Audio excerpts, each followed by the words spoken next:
President. I move that good cause exists. After 3 months, finally some accountability at a school board meeting in Uvalde, Texas.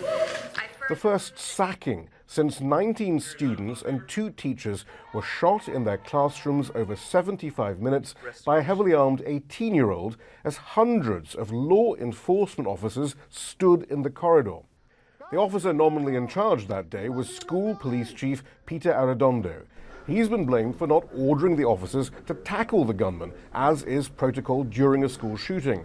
He claims he did not realize he was in operational command. You don't care! But this hasn't been an explanation that has satisfied parents or those who lost their friends that day. Turn in your badge and step down. You don't deserve to wear one.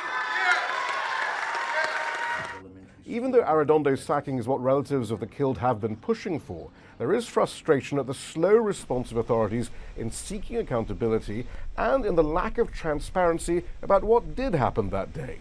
Questions remain about how 376 officers from federal, state, and local agencies, trained and armed, could do nothing while their loved ones were being killed.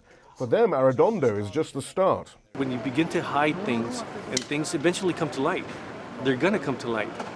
But the longer that you hold the secrecy, the longer the people will be in pain. But we will continue to fight.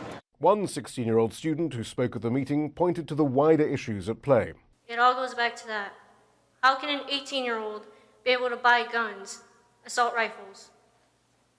But you have to be 21 to drink alcohol, buy cigarettes and all that. That just doesn't make sense. How 2 years from now, when I'm 18, I can go buy a gun. That doesn't make sense. A question that's not been addressed even in what was described as the landmark gun control legislation that recently passed in the US Congress. Rattansi, Al Jazeera.